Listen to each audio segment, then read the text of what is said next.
So if you have been a part of one of these sessions in the past, I'm not sure if everybody has been or not, but the definition that we used for ministry was a really simple one, and it was just that of using your life to significantly impact others, right? Pretty simple definition, but also pretty accurate. So there's two groups of people you could do that with, right? You can have an impact on Christ followers, people that believe in Jesus, and non-Christ followers. So the first couple sessions that we did, we mostly focused on how we can have an impact outwards on non-Christ followers. Today, we're going to look at both groups, believers and non-believers, and how we can have an impact on their lives. So people in this room, maybe coworkers that know Jesus, family that might know Jesus, and then people that you're around on a daily basis, hopefully, that don't know Jesus. So we want to talk about two very simple but impactful things that we can each do in our daily lives, right? Nothing that you're gonna have to do that's gonna completely rearrange your life. It's not gonna add 15 hours to your week each week or anything like that. Very, very simple, very basic things that we can do to impact others. So our title today is 2 Habits to Enable You to Live an Impactful Life, right? 2 little habits for us. So the first one that we want to talk about is bless at least 3 people each week, with for sure one of them being a non-Christ follower, right? The word blessed at its root has the idea of making someone happy or to add strength to their arm, right? Strengthening them, relieving burdens, making life easier for somebody, making them happier. I was actually thinking when Drew was speaking this morning how some of what we're talking about today kind of fits right in, and if we're not careful, it can go the bad direction that he was talking about, the people-pleasing direction. Or everything that we talk about today can be, we do it because it's stuff that God commands us to do. So most of you have probably heard of love languages, right? Maybe you've read the book. Gary Chapman wrote a book called 5 Love Languages. Maybe you've read that. You've probably heard of it. If not, we're not going to talk about all of them today. Don't worry. But the line of thought there is that we each have love languages that we operate by, right? Ways that we express love outwards and ways that we accept love. There's preferred ways, and then there's ways that we all do, but we each have our own little mix. We want to talk today, for this first point of blessing people, about 3 ways that we can express love towards others, right? So the first one would be blessing people with words of affirmation. Drew spent some time on that this morning. The reality is the words that we use are really, really important. They are super important. There is a concept called the 1-minute manager principle. It's based off a book originally by a couple of businessmen. It's actually a business world thing. But the idea is you find somebody doing something good, something right, something kind, something you like, whatever it might be, and then very briefly, very quickly, you just tell them that, right? And that, I think, often is the part that we skip. We see people doing good stuff all the time, being kind to us, whatever it may be, but do we actually say something about it? A lot of times we just kind of take it for granted, right? Especially as believers, I think sometimes with ourselves, within our own day-to-day relationships with people in this church, it's really easy just to gloss right over. Well, you're supposed to do that. Yeah, duh. But it's important that, we actually take that second part there and actually say it. Mark Twain was quoted as saying, "I can live for 2 months on a good compliment." I don't know about 2 months, but a compliment does make you feel good, right? It kind of lifts you up. It brightens your day, makes your day maybe. But verbal encouragement just says, "I know, I care, I'm here for you." And you can see some examples that I wrote there. Again, they're really basic. They're really easy. One thing I like about you is, and fill in the blank, right? You make me smile when, send them a card. Write a little note of encouragement in there for them. This was something I was just thinking about the other day that I heard on the radio, actually. And it was the idea of making a list of things that you like about somebody. And then, writing that list. Maybe it's 10 things long, maybe it's 47 things long, I don't know, right? But make a list. And then randomly tell that person one of those things. The thought that I added to it was I think I have written in there, remember them when you're upset with that person. If if you're upset with somebody, or you're having difficulties in your relationship a little bit, or whatever it might be, pull that list out and read through it then. I bet you that will change the way that you're feeling at the moment about everything that's going on. Just a couple verses then around the idea of affirming words. 1 Thessalonians 5:11 tells us, therefore, encourage one another and build each other up as you are already doing. 1 Timothy 2:1 says, first of all then, I urge that petitions, prayers, intercessions, and thanksgivings be made for everyone. And Proverbs 16:24, pleasant words are a honeycomb, sweet to the taste and health to the body. So I don't know how your affirming words look with everybody, right? They're different depending on the relationship that you have. But the idea here is use them with people and be consistent when you do. Try to be more consistent with that. So way number one we can bless others is by expressing love, or by expressing love is through words of affirmation. Number two, through gifts, right? Obviously this depends on your financials. It depends on the relationship that you have with the person. Not talking about buying Ben a new truck. Although he would probably like that, but little ideas here, little things. Because a gift can say, I know you, I care for you, and I love you. They also come in all shapes, sizes, and colors, right? There's some examples listed there, and if you notice, none of them are truck size. Sorry, Ben. They're little things. You buy a buy one get one free thing. Maybe you give the free thing to somebody. You're making some cookies. Maybe you make an extra dozen and give them to somebody. Ideas like that, little things. If you've picked up on they have an interest in their life or a collection, like Jess likes Disney, right? Like everybody has like a thing. I don't know if everybody does, but a lot of people have a thing like that. Jess likes Disney. Julie likes Mountain Dew, right? You can go down the list and most people you come up with something like that. A little snack.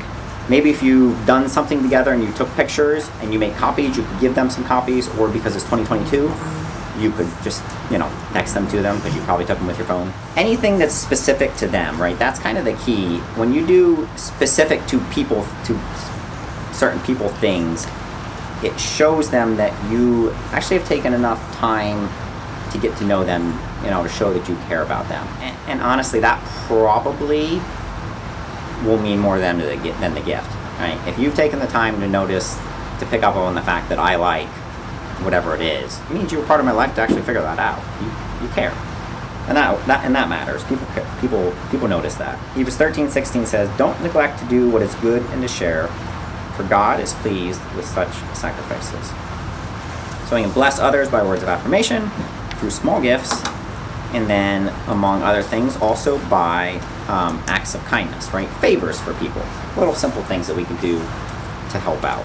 Maybe it's providing some type of practical support, fixing a step for somebody that needs a hand. Maybe some yard work, shoveling snow, whatever it might be, things like that. If you have the time and the ability and you can do it, you can do those kind of things for people. Romans 12:13 says, share with the saints in their needs and pursue hospitality. And Galatians 6:2 also says, carry one another's burdens, and in this way you will fulfill the law of Christ. So that's just that idea of coming alongside people and helping out with their burdens, with whatever might be going on in their life. So that was number one, right? Kind of long. Number one was that their idea of impacting others through blessing them, and then some ways that we can do that. So the second habit to enable you to live an impactful life that we want to go through today is the idea of eating a meal with people outside of your family. Maybe once a week even, depending on your situation. Everybody's work setups are different and their home lives are different and all that, but especially with a non-Christ follower. It doesn't have to cost you any more money than you're already going to spend on food really this week. That's key. We don't need to think that, eating with somebody means going out to eat, or it means I have to pick up food from wherever and bring it and spend a bunch of money, right? It doesn't have to. It can, but it doesn't have to. Luke 7:34 says, the Son of Man came eating and drinking, and you say, here's a glutton and a drunkard, a friend of tax collectors and sinners. You might say, that's an interesting verse to pull out there, Steve. Well, I didn't come up with it, but the thought here is that Jesus was accused of basically living life loosely, if you want to call it that, and hanging out with people that other people thought he shouldn't be, right? Drew's people-pleasing, ideas this morning. That's what the Pharisees were doing. They were people-pleasing. Here, Jesus was, though, actually hanging out with people that needed him, people that didn't know him. That type of life that Jesus lived is exactly where the stuff we talked about in our previous 2 sessions comes from. That idea of seeing people as valuable, getting to know them, seeing their needs and helping them, building relationships with them. It's being people-oriented. Jesus was exactly that. And that's why we here at Grace Fellowship think that we should be people-oriented as well in our attempts at telling people about Jesus. The reality is, in our culture, relationship typically comes first before conversion to Jesus. If somebody's going to come to know Jesus, you're probably not going to walk up to them and say, "Hi, I'm Steve." Introduce yourself, tell them about Jesus, and voila, they're going to follow Jesus. It might, right? If that works for you, God bless you. Because it doesn't for me, right? It does work for the occasional person, but generally, most people, especially in the U.S., in our culture, you need to get to know me first. I need to get to know you. You need to figure out that you can trust me. You need to figure out that I care for you. Then you might say, there might be something to this Jesus thing that he talks about. So the idea is, assumably you're going to eat this week, right? So why not take a little bit of that time, if you can, like I said, it varies with everybody, to build relationships with others. Maybe it's your core friend group, maybe it's a coworker at work. I don't know what your situation is. If you have a lunch break, if your normal lunch break is you go sit in your car to take a breather and get away from everybody, I get that. But maybe once a week, you eat with a coworker instead, right? Not every day, you need that break. But maybe once a week, eat with a coworker that doesn't know Jesus. Maybe it's having a neighbor over for dinner, right? Like I said, it doesn't have to mean we go out to eat and spend a bunch of money.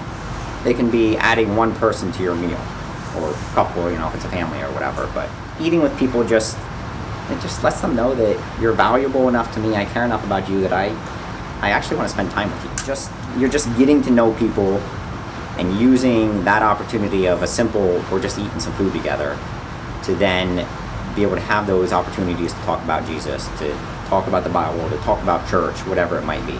I always tell the kids in youth group, when you go to school Thursday morning, if one of your friends says, "Hey, what'd you do last night?" Tell them you went to youth group. It can be as simple as that. If you say you went to youth group enough times, eventually they're going to say, "What's youth group? What's that all about?" Right? And was it hard to tell them you went to youth group? No. But you might have opportunity that comes from that then. So, pretty basic thoughts there today, right? The ideas of blessing others through our words and our gifts and our actions. The idea of just hanging out with people like we did before we started here today. We ate some pizza and chatted, right? Really basic ideas, right? But they're important too. And I know, like, when I say this, right, I'm talking about myself here. I'm not pointing fingers by any means, but it can be really easy for most of us with how busy we are just to kind of gloss over this stuff, right? Not trying to blow people off, not trying to be mean, but it can be easy to not do these kind of things because we're so busy. We're just run, go, that I'm just in and out of the store, or I go to work and do my thing and go home, or whatever it might be, but not necessarily living in the mindset of, okay, who's in front of me today? What people do I come in contact with? Am I coming into contact with them to have an impact on them for Jesus today? Well, you might have that ability, right? You only have so many hours in a day, so how can you use them? Now, it's important that we take time to notice people and to thank them for things that they do and for how they're part of our lives, to give back to them in very different ways that we can, to spend time with them, and just honestly show them that we care. Showing that you care really, really does a lot for people. So, all that, a few minutes there, what do you do with it? If we have one of these sessions and then we never talk about, okay, what do I do with it? I fail, right? You always have to take that second step then. Because the things we just talked about, they're great, they're easy, but they're good for interacting with people.